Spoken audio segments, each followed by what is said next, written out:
नीतीश कुमार ने एक बार फिर साबित किया है कि सोशल इंजीनियरिंग की कला में उनका कोई मुकाबला नहीं है। कुर्मी समुदाय सत्ता के शीर्ष पद से हटता दिखा तो कोयरी समाज के नेता को आगे बढ़ाकर इसकी भरपाई की गई। वहीं इस फैसले से कुर्मी समाज में असंतोष की लहर दिखी तो नीतीश कुमार ने तुरंत कुर्मी समाज के श्रवण कुमार को जेडीयू विधायक दल का नेता बना डैमेज कंट्रोल किया।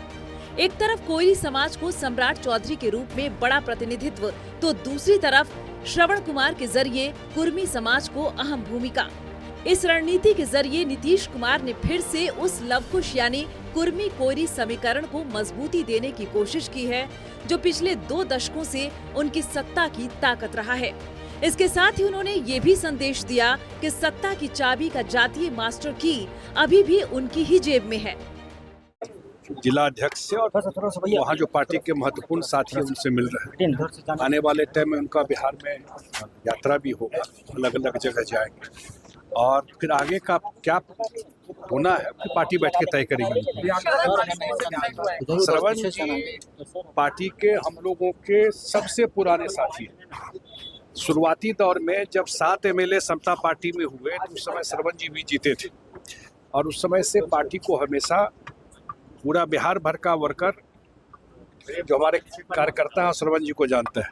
आज हम लोगों के नेता नीतीश जी ने उनको बहुत महत्वपूर्ण जिम्मेवारी हमारे विधायक दल के नेता चुने गए हैं और हम बिल्कुल शुभकामना और बधाई देते हैं। कुर्मी और कोयरी कुल मिलाकर करीब 7% आबादी का प्रतिनिधित्व करते हैं, लेकिन इनका गठजोड़ गैर यादव पिछड़ा वर्ग में एक प्रभावशाली वोट बैंक तैयार करता है। फिलहाल ओबीसी और ईबीसी खेमे में नीतीश कुमार आज भी उनके सबसे भरोसेमंद नेता बने हुए हैं। ऐसे में तमाम अन्य दलों के लिए बिहार की सत्ता हासिल करना बड़ी चुनौती बन सकती है। यही वजह है कि विपक्षी दल एनडीए गठबंधन में फूट की उम्मीद लगाए बैठे हैं और इसी तरह की बयानबाजी कर रहे हैं। भारतीय जनता पार्टी स्पष्ट रूप से ये संदेश दिया है कि बिहार में नेतृत्वकर्ता भारतीय जनता पार्टी है। ये भारतीय जनता पार्टी के अनुसार ही सरकार और सरकार की रूपरेखा तय होगी।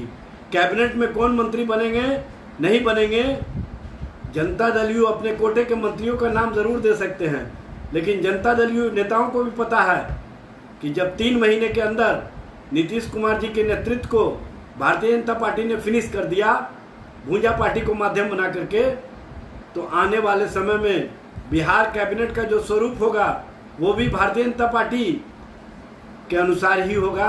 देखिए, नीतीश जी की सारी इंजीनियरिंग अब बेकार हो गई। सोशल इंजीनियरिंग जो जातिवाद को एक नाम दे दिया गया था, घनघोर जातिवाद को सोशल इंजीनियरिंग, उसकी पोल पट्टी खुल गई है और अब वो कुछ नहीं कर पाएंगे। मई और जून में जदयू टूटने जा रहा है, बड़ी टूट हो रही है। जदयू के 90% से अधिक विधायक भाजपा में शामिल होने को तैयार बैठे हैं।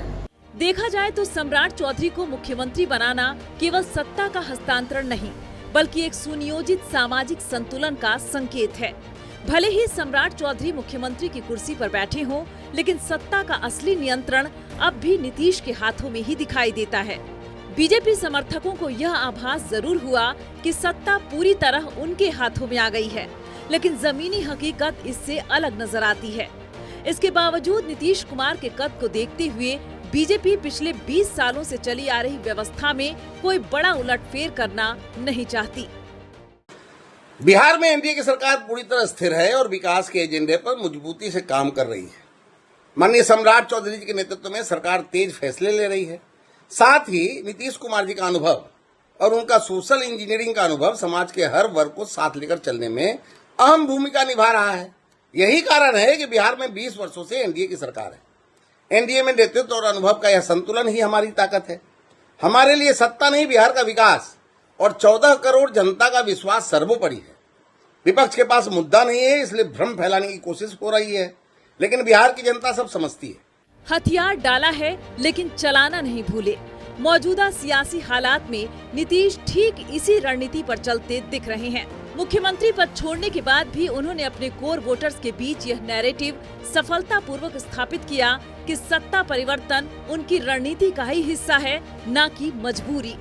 वहीं उनकी सोशल इंजीनियरिंग अभी भी तमाम दलों की रणनीतियों पर भारी पड़ती दिख रही है।